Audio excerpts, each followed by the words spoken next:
Hello students, how are you? Hope you are enjoying very good health at your residence. I have already told you that from today I will start the first lesson of Hornbill, the portrait of a lady by the Khuswant Singh. Dear students, Khuswant Singh is a very well-known writer, very well-known criticals, and very well-known storyteller. He wrote many books which are not only entertain us but give a message for the society. Khushwant Singh बच्चों एक जाने माने लेखक हैं English साहित्य के, जो newspapers में अपने ब्लॉग लिखते थे। ब्लॉग के कारण वो बहुत फेमस हुए। इसके अलावा उनका जो काम है जो खुशवंत सिंह जी का काम है, वो उनकी बहुत अच्छी अच्छी किताबें भी आई हुई हैं जो आप बड़े होकर पढ़ेंगे। मैं आज फर्स्ट चैप्टर स्टार्ट कर रहा हूँ, the portrait of A lady. देखिए, पोर्ट्रेट का मतलब होता है फोटोग्राफी। मतलब राइटर्स क्या कहना चाह रहा है इस चैप्टर में, मैं आपको पहले एक समरी आपको बता दूं हिंदी में, जिससे कि आप इसको ढंग से समझ जाएं। उसके बाद में मैं इसको इंग्लिश में आपको समझाऊंगा। देखिए बच्चों, the portrait of A lady एक डिस्क्रिप्शन है। खुशवंत सिंह अपनी दादी की पर्सनैलिटी का डिस्क्रिप्शन कर रहे हैं कि उनकी दादी कैसी थी। खुशवंत सिंह बचपन से ही अपनी दादी से बहुत ज़्यादा अटैच रहे। उनको अपनी दादी से बहुत प्यार था। ये बात जब की है जब वो बहुत छोटे थे, जब वो 4-5 साल के थे, तो उनके माता पिता उनको उनकी दादी के साथ गांव में छोड़कर खुद शहर में आ गए थे। तो खुशवंत सिंह की जो बचपन की परवरिश हुई वो अपनी दादी के साथ हुई गांव में। गांव में ही उन्होंने एडमिशन लिया प्राइमरी पाठशाला में, जो कि मंदिर के पास था। वहाँ पर खुशवंत सिंह की दादी उनको छोड़ने जाती थी स्कूल में, और जब स्कूल की छुट्टी होती थी तो उन्हीं के साथ आती थी।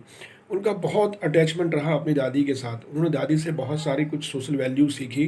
तो ये जो चैप्टर है आपका, ये उनकी दादी को की पर्सनैलिटी को डिस्क्रिप्शंस करता है कि उनकी दादी कैसी थी। देखिए इंग्लिश लिटरेचर में एक बात ध्यान रखिए कि आप किसी भी चैप्टर को तभी समझ पाएंगे जब उस चैप्टर्स का सारांश आपको आता होगा।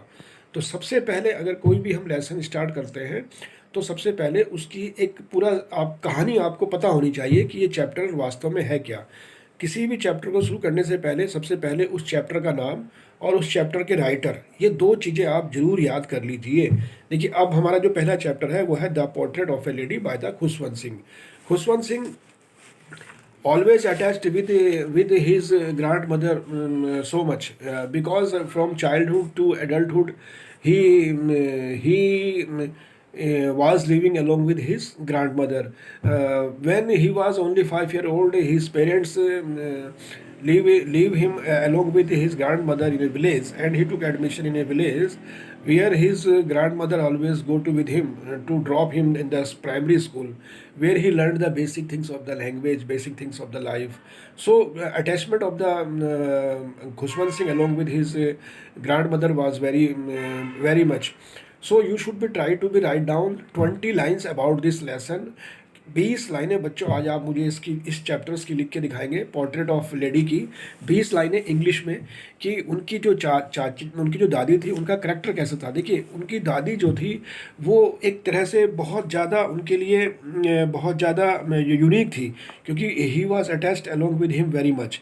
लेकिन उनकी जो पर्सनैलिटी थी मैं बात करूँ तो हॉबल्ड थी। हॉबल्ड का मतलब होता है जब कोई पर्सन HOLLED, वो जब कैसे झुक के चलता है, जैसे आपने देखे होंगे बूढ़े लोग झुक के चलते हैं, तो हॉबल्ड पर्सनैलिटी थी उनकी। But she loves Khushwant Singh a lot of. तो मैं आपको कुछ इसके हेडलाइन नीचे लिख के दे रहा हूँ, समरी लिख के दे रहा हूँ। आप उस समरी में से मुझे 20 लाइन्स लिख के दिखाइए, ठीक है बच्चों। तो have a nice day, have a great day, thank you very much, we will meet again, be safe, be healthy.